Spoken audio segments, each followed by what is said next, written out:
ইদানিং আমরা একটা টপিক দেখতেছি, খুব একটা ভাইরাল টপিক হয়ে গেছে। একজন বড় হুজুর, নাম আপনারা অনেকে জানেন, উনি কিছুদিন আগে গুম হয়েছিল। উনার স্ত্রী লাইভে এসে বলতেছেন যে আমার স্বামীকে গুম করা হয়েছে। স্বামীর প্রতি যে ভালোবাসা উনি দেখালেন, হয়তো আমার স্বামীকে আমার কাছে এনে দাও, না হয় আমার স্বামী কোথায় আছে সেখানে আমাকে নিয়ে যাও। উনি কিন্তু আলেম হিসাবে কি মানে আমি জানি না, কিন্তু খেলোয়াড় হিসাবে ভালো ছিল, ক্রিকেট খেলোয়াড়। কিন্তু ভাইরাল হয়েছে বক্তা হিসেবে, নাম ছিল কি আবু তোহা আদনান। এবার ওনার স্ত্রী, উনি গুম হওয়ার পরে স্ত্রী ওনার জন্য খুব বেশি মায়া কান্না করে সাংবাদিক সম্মেলন করেছে। তার নাম ছিল সাবেকুন নাহার। আমার স্বামীকে আমার কাছে এনে দাও, না হয় আমার কাছে, আমার স্বামীর কাছে আমাকে নিয়ে যেতে হবে। এরকম গুম হওয়া কথাটা ভাইরাল হয়েছে, মানুষের কলিজার মধ্যে আঘাত করেছে যে একজন আলেমকে কিভাবে গুম করা হলো। শেষ পর্যন্ত গোয়েন্দা বাহিনী, র্যাব বাহিনী কিভাবে করে 4-5 দিন পরে ওনাকে খুঁজে দিলেও ঠিকঠাক হয়ে গেল। কিন্তু এখন দেখছি সেই স্ত্রী স্বামীর বিরুদ্ধে লাইভে এসে কি কথাগুলো বলতেছে, আমার স্বামী এই চরিত্র খারাপ, এই খারাপ, বিমানবালার সাথে, এগুলো আপনাদের ব্যক্তিগত ব্যাপার, এগুলো লাইভে বলা সম্পূর্ণ হারাম, ঠিক কিনা? স্ত্রী এসে স্বামীর বিরুদ্ধে, স্বামী এসে স্ত্রীর বিরুদ্ধে। প্রকৃতপক্ষে আলেম হলে এই কাজগুলো করতে পারত না। ক্রিকেট খেলোয়াড় থেকে আলেম হয়েছে, সেই জন্য একজন খেলোয়াড় যখন সুযোগ পেয়েছে, আন্তর্জাতিক বক্তার মান পেয়েছে এবং সব জায়গায় মাহফিল করতেছে, এটা আলেমদের একটা কলঙ্ক। অনেকের জীবন অনেক কিছু হবে, আপনার পারিবারিক জীবন অনেক কিছু হবে, স্বামী স্ত্রীর মধ্যে অনেক সময় ঝগড়া হবে, অনেক সময় মিল মোহাব্বত হবে, এরকম হয় কিনা? রসুল করিম সাল্লাল্লাহু আলাইহি ওয়াসাল্লাম বলেছেন, আমার জীবনে এরকম একদিন তো রসুলের স্ত্রীরা রসুলের সাথে ঝগড়া করে ফেলতেছে। হযরত ওমর রাদিয়াল্লাহু তাআলা বাহির থেকে গিয়ে হযরত ওমর রাদিয়াল্লাহু তাআলা শাসালেন আর বললেন, খবরদার, আমার নবীর সাথে যদি বেয়াদবি করো, কালকে তোমাদেরকে তালাক দেওয়া হবে, নতুন স্ত্রী রসুলের জন্য আনা হবে। সুবহানাল্লাহ, বলেন না সুবহানাল্লাহ। হযরত আবু বকর সিদ্দিক রাদিয়াল্লাহু তাআলা আনহু বলেন, জীবন নির্যাতনের বিভিন্ন কাহিনী নিয়ে আলোচনা করেছিলাম। আজকে রাসূলুল্লাহর হিজরত, এই নির্যাতনের পরে রসুল যে হিজরত করেছেন তার ইতিহাস আজকে আমরা জানবো ইনশাআল্লাহ। এরপর রাসূলুল্লাহ সাল্লাল্লাহু আলাইহি ওয়াসাল্লামের মাক্কি জীবন শেষ, মাদানী জীবন শুরু হবে। ধারাবাহিকভাবে আমরা রসুলকে জানলে রসুলের বিভিন্ন বিষয়ে চরিত্র নিয়ে যেন আমরা আলোচনা করি, সেখান থেকে আমল করতে পারে, আমাদের জীবন ধন্য হবে, জীবনটা জান্নাতি জীবন হবে। আল্লাহ রাব্বুল আলামিন আমাদেরকে দুনিয়ায় সুখ শান্তি, পরকালীন জান্নাতি জীবন নসিব করুন, আমিন। রাসূলের চরিত্র সম্পর্কে বলতে গিয়ে আল্লাহ বলেছেন, ওয়া ইন্নাকা লাআলা খুলুকিন আযীম। রাসূল হচ্ছে সবচাইতে মহান চরিত্রের অধিকারী। আজিম অর্থ হচ্ছে এমন মহান, যে মহানের কোনো কুল কিনারা নাই, যার লম্বা কত, দৈর্ঘ্য কত, প্রস্থ কত, মেপে শেষ করা যাবে না, গভীরতা কত, তাকে বলা হয় আজিম। সুতরাং আমরা রসুলের জীবনী পুরা বলেও শেষ করতে পারবো না, এরপরও গুরুত্বপূর্ণগুলো আমরা বলে যাচ্ছি। রাসূল করিম সাল্লাল্লাহু আলাইহি ওয়াসাল্লামের হিজরত, সাহাবায়ে কেরামের হিজরত হয়েছিল 2 বার। একটা হয়েছিল আবিসিনিয়াতে, আরেকটা হয়েছিল মদিনা শরীফে। আবিসিনিয়া অবশ্য রসুল যান নাই, তবে রসুলের চাচাতো ভাই হযরত আলী রাদিয়াল্লাহু তাআলা আনহুর আপন ভাই জাফর ইবনে আবি তালেব রাদিয়াল্লাহু তাআলা আনহু গিয়েছিলেন। ওনার নেতৃত্বে একটা বাহিনী, বর্তমান ইথিওপিয়া নাজ্জাশী যে বাদশাহ, যে দেশের বাদশাহ ছিলেন। হিজরত যে কত কষ্টের বিষয় সেটা আমরা অনেকে বুঝবো না। যারা বাসা পরিবর্তন করেছেন তারা জানেন কত কষ্ট। একটা বাসা এক জায়গা থেকে অপর জায়গায় পরিবর্তন করতে হলে কি যে কষ্ট হয়। মাসের শেষে দেখা যায় ব্যান করে, ট্রাক করে মাল নিয়ে যাচ্ছে, আর বাসাওয়ালার কষ্ট সহ্য হয় না। এটা নাও, ওইটা নাও, ওইটা নাও, আবার নতুন করে এটা কিনো, ওইটা কিনো। আমাদের চিটাঙ্গের বাসায় পড়ে লরণ আর মরণ সমান, লরণ আর মরণ সমান। খুব কষ্ট বিষয়। একটা দেশে আপনি বড় হয়েছেন, সে দেশে আপনার বাড়ি ঘর সব কিছু, জায়গা জমি সম্পত্তি বাড়িঘর সব ত্যাগ করে উনি একটা ভিন দেশে চলে যাবেন। নেই কোনো বাড়ি, নেই কোনো আপনার ঠিকানা, নেই কোনো জায়গা জমি। এটা সহজ কথা নয়। আপনার একটা বাসা পরিবর্তন করা এত কষ্ট, আর একটা দেশ পরিবর্তন করতেছে। রাসূলুল্লাহ মক্কা শরীফ থেকে রসুলের বাহিনী আবিসিনিয়া যাচ্ছে, এবং সেখান থেকে মদিনা যাচ্ছে। এই নির্যাতনের পরে এই হিজরতটা সীমাহীন কষ্টের বিষয়। রাসূল করিম সাল্লাল্লাহু আলাইহি ওয়াসাল্লাম এমনি হিজরত করে নাই, আল্লাহর হুকুমে আসছে এবং কষ্টের নির্যাতনের অসহ্য হয়ে হিজরত করতে বাধ্য হয়েছে। আল্লাহর নবী যখন নাকি মক্কা শরীফে কাবা শরীফের পাশে নামাজ পড়তেন, কাফেররা ঘোষণা করত, তোমাদের মধ্যে এমন কে বীর পুরুষ আছো যে অমুক জায়গায় উট জবাই করে, ছাগল জবাই করে, সেখান থেকে উটের নাড়ি বুড়ি পায়খানাগুলো নিয়ে নবী যখন সেজদায় যায় তার মাথার উপর দিবা। জুড়ে বলো নাউজুবিল্লাহ। এমন কোন বীর পুরুষ আছো যে অমুক জায়গায় যে কসাইখানা আছে, উট জবাই করে, ছাগল জবাই করে, সেখান থেকে ময়লাগুলো এনে, সেখান থেকে নাড়ি ভুড়ি এনে এই মুহাম্মদের মাথার উপর দিবা, মুহাম্মদ যাতে একেবারে মুজাম্মত হয়ে যায়, নিগৃহীত হয়ে যায়, কষ্ট পায়, সীমাহীন অত্যাচারে নির্যাতিত হয়ে যায়। উকবা বিন আবি মুঈত একজন কাফেরদের সাহসী পুরুষ বলে তাকে সে বলল আমি পারবো এই কাজ করতে। সত্যিই রাসূলুল্লাহ যখন মক্কা শরীফে কাবা শরীফের সামনে নামাজের নিয়ত বাঁধলেন, রাসূলুল্লাহ সাল্লাল্লাহু আলাইহি ওয়াসাল্লামকে উটের নাড়ি বুড়ি পায়খানা এনে আমার নবীর মাথার উপরে সিজদার মধ্যে দিলে। আল্লাহু আকবার, কি কষ্ট!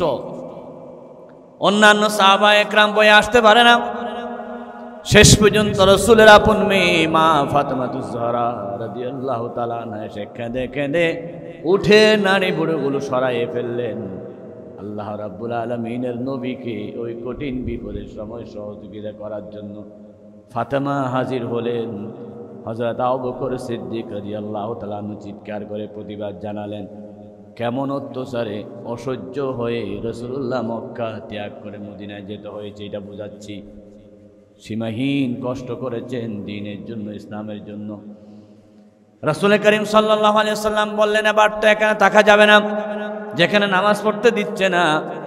রাসূলের একজন সাহাবিয়া, মহিলা সাহাবী হযরত সুমাইয়া রাদিয়াল্লাহু তাআলা আনহা, আবু জেহেল সুমাইয়াকে মারতে মারতে বলে কলমা সার, না হয় তোকে মেরে ফেলবো। দুইটা উট আনলেন, দুই উটের মধ্যে দুইটা পা বেঁধে দিলেন, উট দুইটাকে দৌড়তে দিলেন। হযরত সুমাইয়া রাদিয়াল্লাহু তাআলা আনহার পা দুইটা, উট দুইটা ছিঁড়ে নিয়ে গেল। হযরত সুমাইয়াকে ওই দৌড় দেওয়ার আগে লজ্জা স্থানে তীর বর্ষা ঢুকাইয়া দিলেন। আল্লাহু আকবার।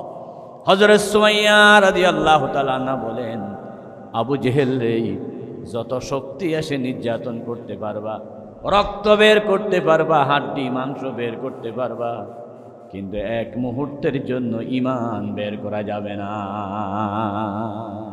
আল্লাহু আকবার। সব বের করা যাবে, ঈমান বের করা যাবে না। হযরত বেলাল রাদিয়াল্লাহু তাআলা আনহুর ইতিহাস। বেলাল রাদিয়াল্লাহু তাআলা আনহু হাবশার গোলাম ছিলেন, সীমাহীন কালো ছিলেন। একটা মনিবের কাছে চাকরি করতেন, উমাইয়া বিন খালাফ মনিবের নাম। বেলাল যখন গাছের উপর উঠে কাজ করতেছে, শুনেছেন মুহাম্মদ রাসূলুল্লাহ সাল্লাল্লাহু আলাইহি ওয়াসাল্লাম কালিমার দাওয়াত দিচ্ছেন।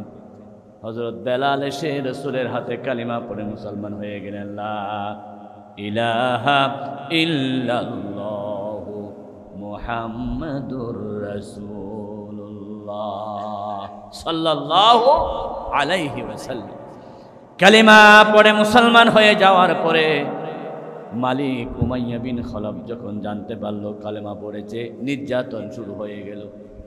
সকালে পিটা, বিকালে পিটা। শুধু তাই নয়, মানুষ ঠিক করেছে, বাহিনী ঠিক করেছে, যেই বাহিনীগুলো হযরত বেলালকে সকালে মারবে, বিকালে মারবে। আবু জাহেল মারতে মারতে অসহ্য হয়ে যায়। আমার বন্ধুগণ, সহজে আপনারা মেনে নিতে পারেন, এটা কিন্তু সহজ কথা নয়। একজন মানুষকে 2-4 জন মানুষের সকালে পিড়া দেওয়া, বিকালে পিড়া দেওয়া, মারতে মারতে বালিতে শোয়াইয়া দেওয়া, রক্ত পড়ে বেলাল রাদিয়াল্লাহু তাআলা আনহু প্রচণ্ড মরুভূমি বালির উপর উত্তপ্ত গরমের মধ্যে তাকে শোয়াইয়া রাখত। আপনি যদি সৌদি আরবে যান, জুতা ছাড়া হাঁটতে পারবেন না। এমনকি দেখি কাবা শরীফের ভিতরে ঢুকতেছে জুতা নিয়ে, এত গরম। মদিনা শরীফের ভিতরে দরজা পর্যন্ত জুতা নিয়ে ঢুকে যাচ্ছে। আর যারা ভদ্র তারা অনেক আগে থেকে জুতা খুলে রাখতেছে, কারণ আমার নবী এখানে শুয়ে আছেন, কেমনে জুতা পরে যাব। ইমাম মালিক রহমতুল্লাহ আলাই মদিনা শরীফের এরিয়ায় ঢুকলে তিনটা কাজ করতেন।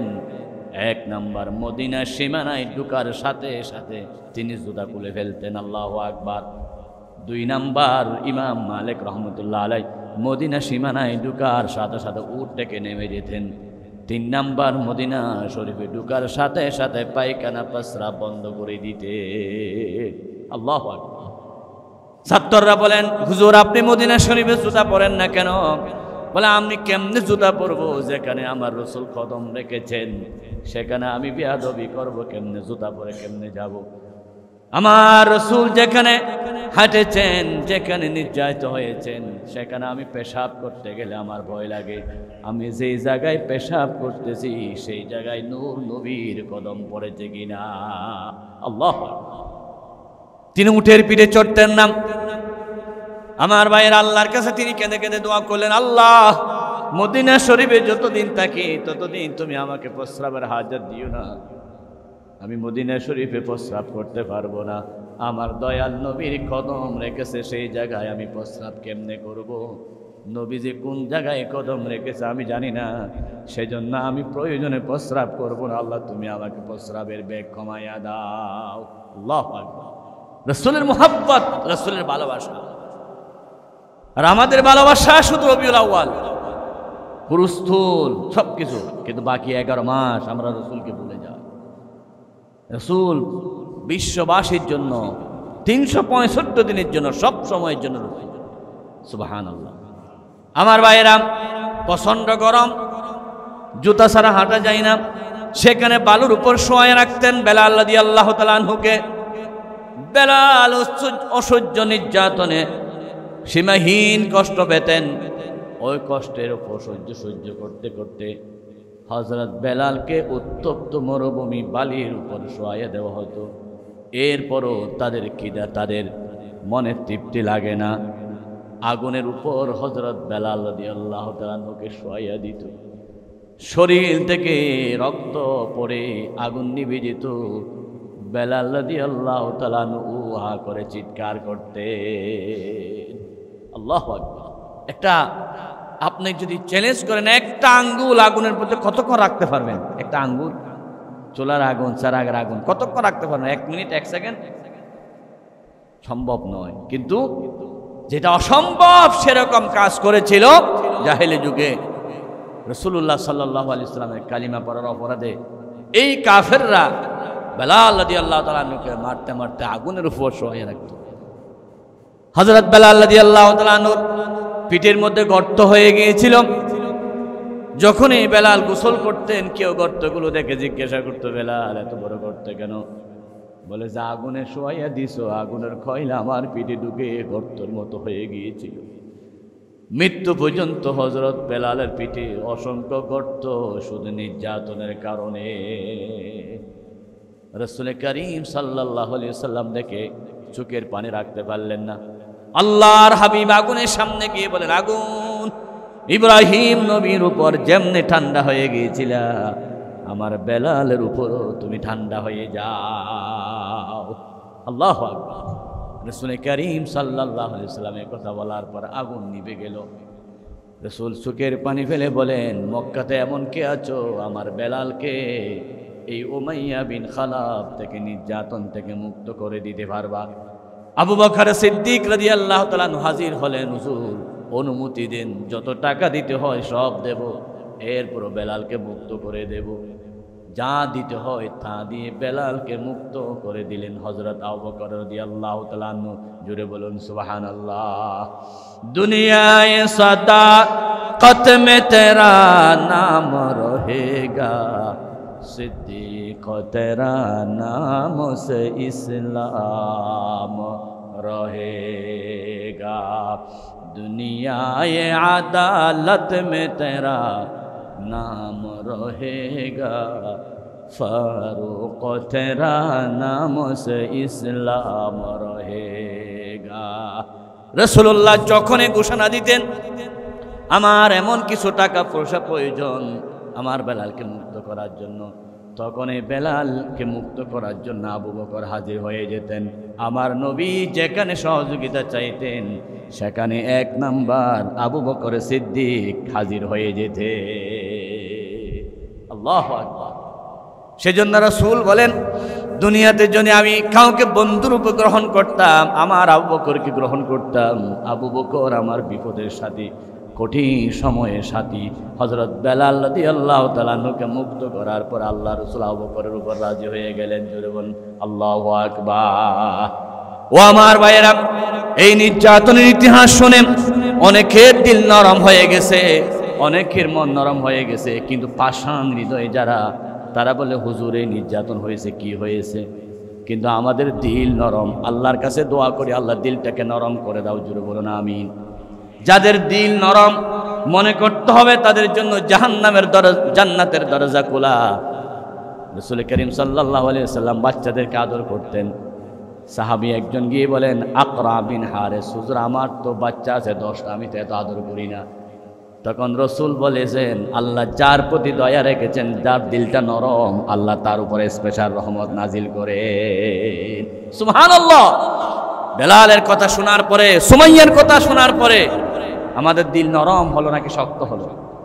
সবার মনে খুব আফসোস লাগতেছে। এই নির্যাতন করেছে সাহাবায়ে কেরামের উপর। তারা কোনো চুরি করে নাই, তারা কোনো ডাকাতি করে নাই, তারা সন্ত্রাসী করে নাই, তারা জিনা করে নাই। একমাত্র অপরাধ কি? কালিমা পড়েছে। কি পড়েছে? বলেন না কি পড়েছে? ওয়ামা নাকামু মিনহুম ইল্লা ইউমিনু বিল্লাহিল আজিজিল হামিদ। আল্লাহর প্রতি ঈমান আনার কারণে, শুধু কালিমা পড়ার অপরাধে তাদেরকে এরকম করে নির্যাতন করা হয়েছে, ঘর ছাড়তে হয়েছে, বাড়ি ছাড়তে হয়েছে। ও আমার ভাইরা, এখন শুনেছেন মক্কার জাহেলি যুগের কথা, এবার মন লাগান খান লাগান। তার চাইতে ভয়ঙ্কর কঠিন নির্যাতন হয়েছিল বাংলাদেশে। আপনারা পত্র পত্রিকায় পেয়েছেন, সংবাদপত্রে পেয়েছেন। এক একজন সেনাপতিরা, এক একজন ব্রিগেডিয়াররা কিভাবে মানুষের উপর জুলুম করেছিল 17 বছর। শুধু একজনের নাম বলি, জিয়াউল আহসান, নাম শুনেছেন? তিনি 1030 জন মানুষকে ডাইরেক্ট খুন করেছে। আবু জেহেল তো 1 2 জন করেছে, বেলালের মতো, হাব্বাবের মতো, হুবাইবের মতো কয়েকজন।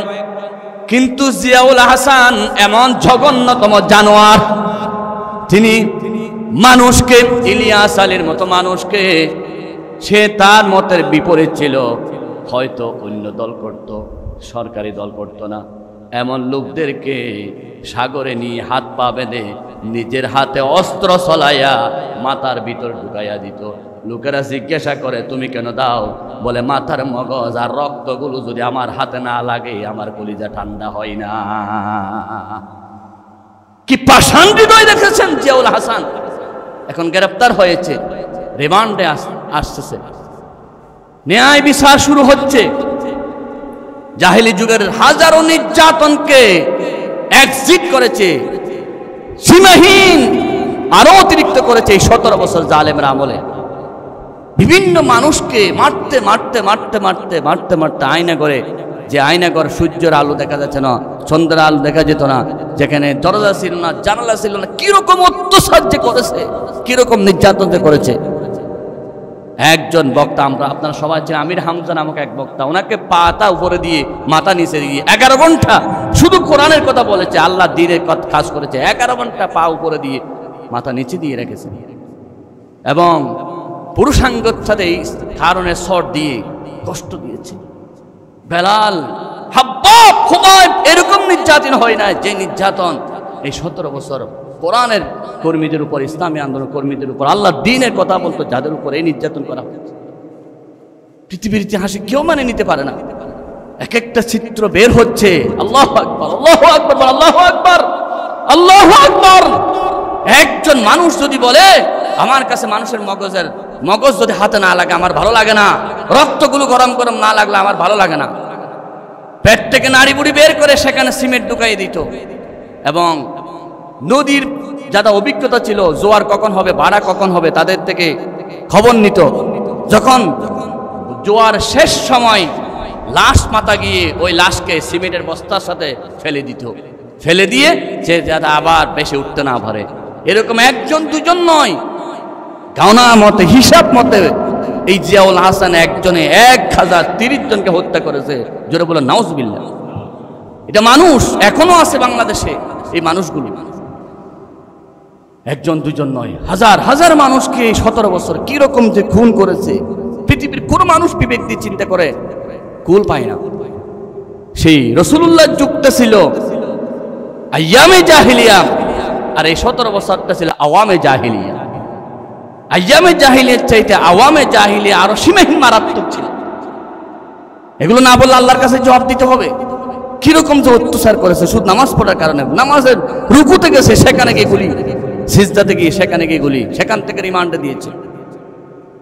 আমার ভাইয়েরা, শেষ পর্যন্ত রাসূল করিম সাল্লাল্লাহু আলাইহি ওয়াসাল্লাম সিদ্ধান্ত নিলেন এই নির্যাতন থেকে বাঁচার জন্য মক্কা শরীফ থেকে চলে যেতে হবে।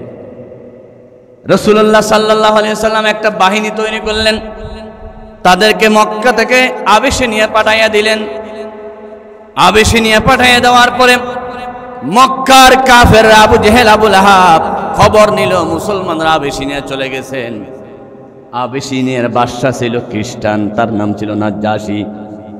রাসূল করিম সাল্লাল্লাহু আলাইহি ওয়াসাল্লামের সাহাবাদেরকে সেখানে থাকতে দিবে না, সেজন্য তারা সেখানে গিয়ে বাদশার কাছে অভিযোগ দিলেন, ও বাদশা নাজ্জাশী, আমাদের মক্কা শরীফ থেকে কিছু জালেমরা, কিছু খারাপ মানুষ আপনার দেশে চলে আসছে, আপনি বাদশা আপনার দেশ থেকে বের করে দেন, আমরা যাতে তাদেরকে নির্যাতন করতে পারি মক্কা শরীফে নিয়ে। জোরে বলো নাউজুবিল্লাহ। বাদশা নাজ্জাশী বললেন, কারা? আবু জেহেল আবু লাহাব কাফেররা বলল, কিছু মুসলমান নাম দিয়ে মুহাম্মদ সাল্লাল্লাহু আলাইহি সাল্লামের অনুসারীরা কিছুদিন আগে আপনার দেশে ঢুকে গেছে, তাদেরকে আপনি রিমান্ডে দেন, তাদেরকে আপনি ফাঁসির মঞ্চে দেন। বাদশা নাজ্জাশী আবেশিনিয়ার বাদশা খ্রিস্টান তাদেরকে রাখলেন। এক পাশে মুসলমানরা বসলো, আর এক পাশে কাফেররা বসলো। মুসলমানদের মধ্যে কে কথা বলবে ঠিক করলেন জাফর ইবনে আবি তালেব, রাসূলের চাচাতো ভাই হযরত আলী রাদিয়াল্লাহু তাআলা আনহু বড় ভাইকে ঠিক করলেন। বাদশা নাজ্জাশী স্টেজে বসলেন, জাফরকে জিজ্ঞাসা করলেন, মুসলমানদেরকে জিজ্ঞাসা করলেন, তোমাদের পরিচয় কি? তোমরা নাকি দিন ধর্ম পরিবর্তন করে ফেলেছ। বাদশা নাজ্জাশীর সামনে রাসূলের চাচাতো ভাই হযরত আলীর বড় ভাই জাফর চোখের পানি ফেলে ফেলেন, বাদশা রে, আমরা এমনি আপনার দেশে আসি নাই, আমাদেরকে এমন এমন নির্যাতন করতেছে কাফেররা, আবু জেহেলের গোষ্ঠীরা। কেন নির্যাতন করতেছে? বলে, আমরা ছিলাম জাহেলি যুগ, আমরা ছিলাম জাহেলে কুন্না কওমান জাহিলিয়া, আমরা ছিলাম জাহেল সমাজ, আমরা ভাই ভাইকে খুন করতাম, আমরা সীমাহীন নারীদের উপর অত্যাচার করতাম, আমরা মদ পান করতাম সারাক্ষণ, আমরা জুয়া খেলতাম, ওয়ার উমেন এন্ড ওয়াইন, মদ, যুদ্ধ, নারী ছিল আমাদের প্রধান হাতিয়ার। মাইট ইজ রাইট ছিল, শক্তি যার ক্ষমতা যার ছিল আমাদের সূত্র। আমরা আল্লাহ পূজা করতাম না, মূর্তি পূজা করতাম। এই কথাগুলো বলার পরে বাদশা নাজ্জাশীর মনে মনে একটু চিন্তা হলো, নিশ্চয় ওরা তো ভালো কথা বলতেছেন। বলে, তোমাদের মুহাম্মদ সাল্লাল্লাহু আলাইহি সাল্লাম, তোমাদের নবীর উপর কি নাজিল হয়েছে? বলে, কোরআন শরীফ। বাদশা নাজ্জাশী বলেন, কোরআন শরীফের কিছু আয়াত আমাদেরকে শোনাও। হযরত জাফর রাসূলের চাচাতো ভাই আলীর বড় ভাই সূরা মারিয়াম শুরু করলেন, কাফা ইয়া আইন সাদ যিকরু রাহমাতি রাব্বিকা আবদাহু যাকারিয়া ইয নাদা রাব্বাহু নিদান খাফিয়া। বাদশা নাজ্জাশী খ্রিস্টান, খ্রিস্টানের খোদার নাম হলো হযরত ঈসা। তারা বলেন আল্লাহ হলো তিনটা, আল্লাহ একজন, আল্লাহর বউ হলো মারিয়াম, আল্লাহর ছেলে হলো ঈসা। জোরে বলো নাউজুবিল্লাহ। তারা মারিয়ামকে আল্লাহর বউ মনে করে, মারিয়ামকে সীমাহীন পছন্দ করে আল্লাহর বউ হিসাবে। নাউজুবিল্লাহ। বাদশা নাজ্জাশীর সামনে সূরা মারিয়াম তেলাওয়াত করলেন, খ্রিস্টান খুশি হয়ে গেল, যেহেতু তাদের মায়ের নামে সূরা, খোদার স্ত্রীর নামে সূরা। বাদশা নাজ্জাশী কোরআন শুনে অজর নয়নে কাঁদতেছেন। জাফরকে, মুসলমানদেরকে বললাম, কি শোনালা, কি শোনালা, আমার জীবনে এত মধুর নিয়ামত আর পাই নাই। সুবহানাল্লাহ বলবেন না? কি শোনালো? কোরআন। বলেন না কি শোনালো? কোরআন শোনার পরে পাগল হয়ে গেল। বাদশা নাজ্জাশী বলেন, এই আবু জেহেলের গোষ্ঠীরা খবরদার, ওদের সাথে আর কোনো ধরনের টালবাহানা করা যাবে না, ওরা আমার দেশে থাকবেই, ওদের নিরাপত্তা দেওয়ার জন্য আমি বাদশা নিজেই গ্যারান্টেড হয়ে গেলাম। সুবহানাল্লাহ। দেখছেন মুসলমানরা বিজয় হয় কিসের মাধ্যমে? কোরআনের মাধ্যমে। কোরআন পড়েছে, বাদশা পাগল হয়ে গেছে, তাদেরকে নিরাপত্তা দিলেন। রাসূল করিম সাল্লাল্লাহু আলাইহি ওয়াসাল্লাম কিছু মানুষ না ওখানে পাঠালেন। এবার সিদ্ধান্ত নিলেন এখানে তো থাকা যাবে না। রাসূল করিম সাল্লাল্লাহু আলাইহি ওয়াসাল্লাম এবার সিদ্ধান্ত নিলেন মদিনা শরীফে যেতে হবে। আল্লাহ রাসূল মদিনা যাওয়ার জন্য পরিবেশ তৈরি করতেছেন। গত জুমায় বলেছিলাম ৭৫ জন মদিনাবাসীকে আকাবার দ্বিতীয় শপথ নিলেন মদিনা পরিবেশ করার জন্য। কালমা পড়ায়া তাদের থেকে বায়াত নিলেন। আকাবার প্রথম শপথে 12 জন, দ্বিতীয় শপথে ৭৫ জন সাহাবী তৈরি করলেন মদিনা থেকে। তারা সেখানে গেল। রাসূলুল্লাহ এখান থেকে আস্তে আস্তে কিছু লোক মদিনা পাঠিয়ে দিচ্ছেন। প্রথম পাঠাচ্ছে রাসূলুল্লাহর একজন সাহাবী, তার নাম ছিল আবু সালমা, মায়ের নাম ছিল উম্মে সালমা, মেয়ের নাম ছিল সালমা। রাসূলুল্লাহ যখন আবু সালমাকে হিজরতের জন্য রেডি করলেন, মক্কার কাফেররা ঘেরাও করলো, তুমি হিজরত করতে পারবা, তবে আমাদের মেয়ে উম্মে সালমাকে নিয়ে যেতে পারবে না। করুণ কাহিনী, স্বামী চলে গেল, স্ত্রী রেখে গেল, নিজের একটা ছোট্ট মেয়ে ছিল, মেয়েটা নিয়ে গেল। স্ত্রী কান্না করতে করতে পাগল হয়ে গেল। যে রাস্তা দিয়ে হিজরত করলেন সেই রাস্তায় প্রতিদিন সকাল থেকে সন্ধ্যা পর্যন্ত স্ত্রী শুধু স্বামী এবং কলিজার টুকরা একটা ছোট্ট মেয়ের জন্য কান্না করে করে দিন কাটাতে। কেমন করুণ ইতিহাস! বাবা চলে গেল, ছোট্ট মেয়ে চলে গেল, মাকে রেখে গেল, স্ত্রীকে রেখে গেল, যেতে পারে নাই। রাসূলুল্লাহ বলেন এখানে তো আর টাকা যাবে না। এই কথাগুলো কাফেররা জেনে গেল। কাফেররা বলতেছে রাসূলের একজন সাহাবী কিছু আবেশ নিয়ে যাচ্ছে, কিছু মদিনা যাচ্ছে, একদিন তো নবীও চলে যাবে, তাহলে আমরা কি করব? রাসূলকে ঘেরাও করো। দারুন নদওয়াতে তারা মন্ত্রী সভায় ডাকলেন। মন্ত্রী সভায় ডাকার পরে এক একজন এক এক সিদ্ধান্ত দিচ্ছেন। ইতিহাস আপনারা জানেন, আমি শুধু স্মরণ করাইয়া দিচ্ছি। রাসূল করিম সাল্লাল্লাহু আলাইহি ওয়াসাল্লামকে হত্যা করার জন্য পরামর্শ সভায় একজন বুড়া মানুষ হাজির হলো। লোকেরা জিজ্ঞাসা করলো, তুমি তো মদিনা নগর থেকে আসলো? বলে, আমি আসছি নজর থেকে। তোমরা রাসূলকে হত্যা করার পরামর্শ করেছ, আমি হলাম 1 নম্বর নবী হত্যার পক্ষে। জুড়ে বলুন নাউজুবিল্লাহ। এক একজন এক এক পরামর্শ দিচ্ছে। কেউ বলে রাসূলকে দূরে রেখে আসো ইউসুফ নবীর মতো, কেউ বলে রাসূলকে জিয়ালখানায় বন্দি রাখো। ওই বুড়া মানুষ বলতেছে এগুলো ভালো লাগে না। আবু জেহেল বলতেছে হত্যা করো। বুড়া মানুষ লাভ দিয়ে বলতেছে এটা 1 নম্বর প্রস্তাব, হত্যা করো। আসলে সেই বুড়া মানুষের নামটা ছিল মিস্টার শয়তান। কি? শয়তান। তবে তোমরা কিভাবে হত্যা করবে আমি পরামর্শ দিচ্ছি। তোমরা একজন দুজন হত্যা করলে সকলের বিরুদ্ধে হয়তো একদিন ফাঁসির রায় হবে। সবাই একসাথে 100 যুবক ঠিক করবা, একসাথে সবাই মারতে থাকবে, যাতে রাসূলের টুকরা টুকরা হয়ে যায়, একেবারে আলু চান্দির মতো হয়ে যায়। জোরে বলো নাউজুবিল্লাহ। 17 জন মন্ত্রী সভা থেকে সিদ্ধান্ত নিল রাসূলকে এভাবে হত্যা করা হবে। আমার নবীকে আল্লাহ রাব্বুল আলামিন জানাইয়া দিলেন। রাসূল করিম সাল্লাল্লাহু আলাইহি ওয়াসাল্লাম মদিনার পথ চিনে একটা মানুষকে ঠিক করলেন, আব্দুল্লাহ বিন রাইকিত। ওনাকে বললেন আমাদেরকে মদিনা নিয়ে যেতে হবে, তবে যেই পথ দিয়ে বহদ্রহাট যায় সেই পথ দিয়ে নয়, ভিন্ন পথ দিয়ে যেতে হবে। আমার নবীর পলিসি কত সুন্দর ছিল।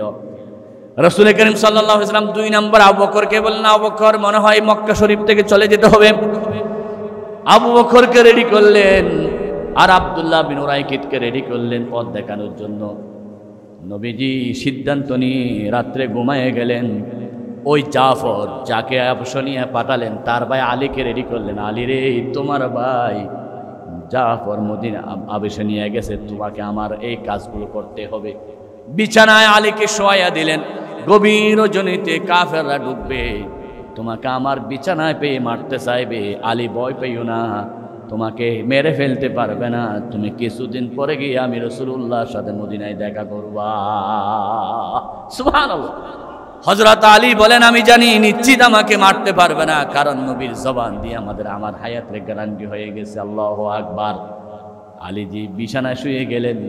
রাসূল করিম সাল্লাল্লাহু আলাইহি ওয়াসাল্লাম পথ আস্তে করে বের হলেন। কোরআন শরীফের সূরা ইয়াসিনের আয়াত পড়ে وجعلنا من بين أيديهم سدا ومن خلفهم سدا فأغشيناهم فهم لا يبصرون আয়াত পরে এক মুষ্টি বালি নিয়ে শাহাতির উজু বলে রাসূলুল্লাহ বাড়িগুলো ছেড়ে দিলেন। আল্লাহ রাব্বুল আলামিন কাফেরের চোখে চোখে বালিগুলো ঢুকাইয়া দিলেন।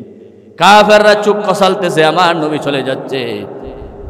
এবার রসুলকে না পেয়ে আলীকে মারা শুরু করতেছে। আলী বলতেছেন, আমার কি অপরাধ? আমাকে রসুল নিজের জায়গায় রেখে গেছে, একমাত্র কারণ হলো রসুলুল্লাহর কাছে হাজার অসংখ্য কাফেররা টাকা পয়সা আমানত রাখতো, সেই আমানতগুলো ফেরত দেওয়ার জন্য আমি আলীকে দায়িত্ব দিয়েছেন। সুবহানাল্লাহ। ইতিহাস জানেন, রসুলুল্লাহ জীবন বাজি রেখে চলে যাচ্ছে, কিন্তু মানুষের হক নষ্ট করে নাই। সবার টাকা দেওয়ার জন্য আলীকে পাঠিয়ে দিলেন, আলীকে রেখে দিলেন। এটার নাম হলো আমানত। এটার নাম কি? জোরে বলো, এটার নাম কি? আমানত।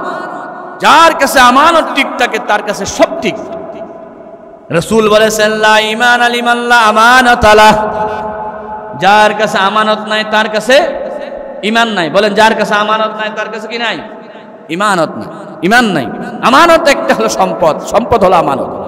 আপনি আমাকে 500 টাকার নোট দিয়েছেন, এটা আমি চাইলে 1 মাস পরে আপনি চাইলে দিতে বাধ্য। তবে আমি 500 টাকা দিতে পারি, খুচরা টাকাও দিতে পারি, কিন্তু আমানত হলো যেরকম টাকা দিয়েছেন সেরকম টাকা দেওয়ার নাম হলো আমানত। এটা হলো সম্পদের আমানত।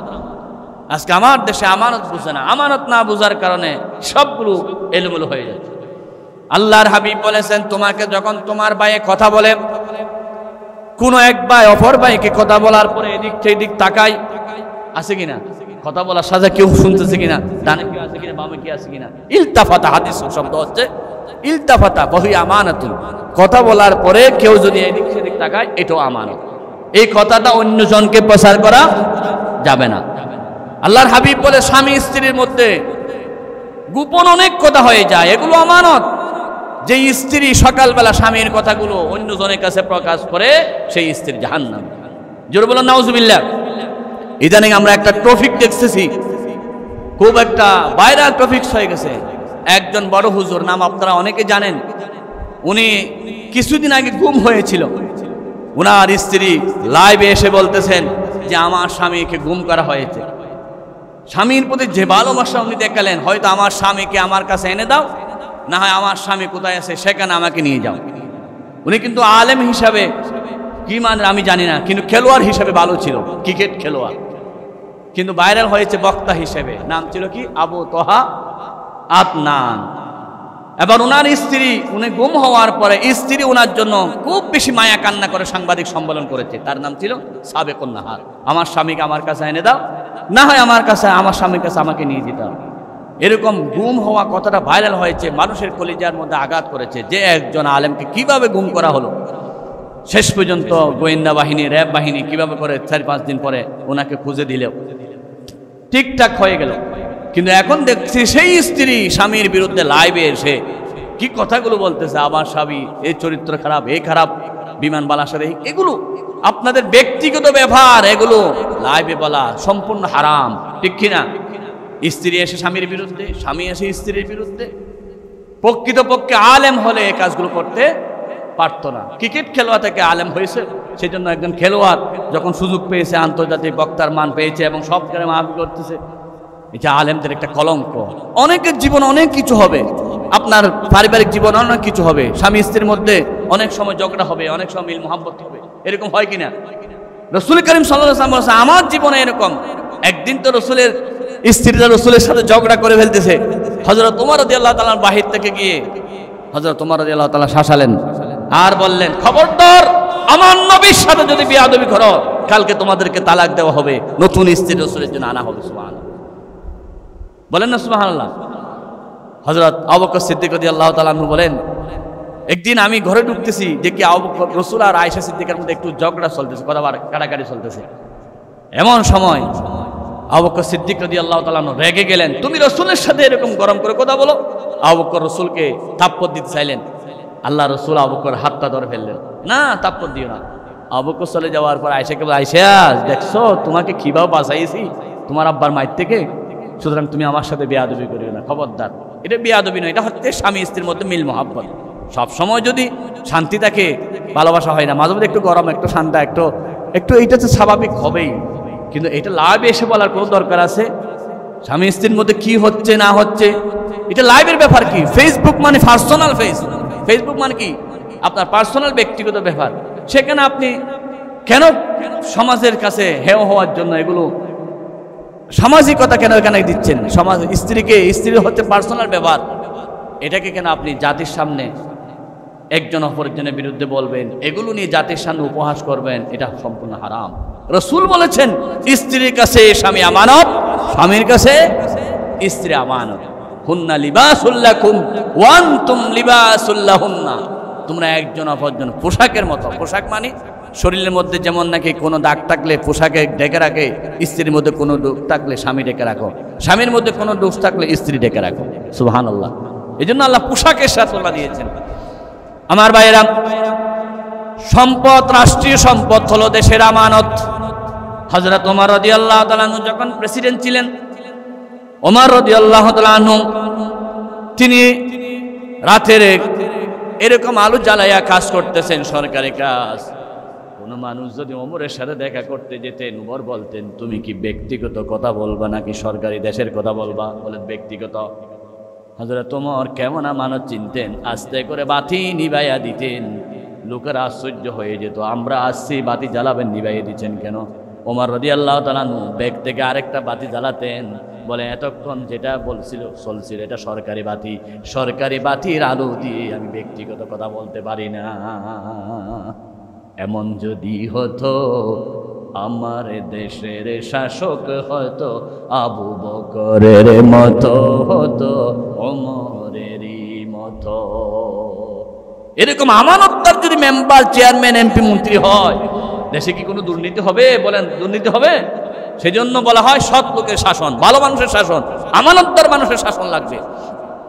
আল্লাহর আইনের সাথে সাথে লোকও সৎ হতে হবে, ব্যক্তি সৎ হতে হবে। আপনি আল্লাহর আইন দিয়ে কাজ করতেছেন কিন্তু ব্যক্তিটা চোর হবে? ব্যক্তি সৎ হতে হবে, আর বিধানটাও কার হতে হবে? আল্লাহর হতে হবে। এটাই হচ্ছে আল্লাহর আইন, সৎ লোকের শাসন। আমার ভাইয়েরা, হযরত ওমর রাদিয়াল্লাহু তাআলা আনহু প্রেসিডেন্ট থাকা অবস্থায় কয়টা ঘটনা বলবো, আবু বকর সিদ্দিকের কয়টা ঘটনা বলবো। আবু বকর সিদ্দিক প্রেসিডেন্ট হওয়ার পরও কাপড়ের দোকান করতেন। লোকেরা বলতেছে আপনি প্রেসিডেন্ট, কেন কাপড়ের দোকান করেন? বলে আমি প্রেসিডেন্টের কাজ করব, আমার সংসার চলবে কিভাবে? আমি 2-4 ঘন্টা কাপড় বিক্রি করব, এই টাকা দিয়ে আমি সংসার চালাবো। লোকেরা বলতেছে না, একটু বেতন দেওয়া হবে। 1 মাসের বেতন ঠিক করলেন, মনে করেন 5000 টাকা। স্ত্রী বলতেছে ও আমার স্বামীর এই সন্তানরা ভালো খাবার খাইতে চাইতেছে, বলো ভালো খাবারের বেতন তো আমাকে রাজস্ব কার্ড থেকে দেওয়া হয় না। স্ত্রী কি করলেন, প্রতিদিনের বাজারের টাকা থেকে 1 টাকা 2 টাকা অল্প অল্প বাঁচাইয়ে একদিন ভালো খাবারের ব্যবস্থা করলেন সন্তানের জন্য। মাসে 1 দিন, মাসে কয় দিন? 1 দিন। হযরত আবু বকর ভালো খাবারকে তাড়াতাড়ি রাষ্ট্র কোষাগারে ফোন করে জানিয়ে দিলেন আমার বেতন থেকে এই পরিমাণ টাকা কমাইয়া দেওয়া হোক। সুবহানাল্লাহ বলবেন না? দেখছেন আমানতদার বাদশা কাকে বলা হয়। সুতরাং আমরা বাংলাদেশ স্বাধীন হওয়ার পর থেকে বাবার শাসন দেখেছি, চাচার শাসন দেখেছি, ভাইয়ের শাসন দেখেছি, বুবুর শাসন দেখেছি, সব শাসন দেখেছি। আবু বকরের শাসন দেখি নাই, ওমরের শাসন দেখি নাই, ওসমানের শাসন দেখি নাই, আলীর শাসন দেখি নাই। আমরা এবারে এগুলো দেখতে চাই, ঠিক কিনা বলেন? সব দেখা শেষ, আল কোরআনের বাংলাদেশ। আমানতদার শাসক আমরা চাই, আমানতদার মেম্বার চাই।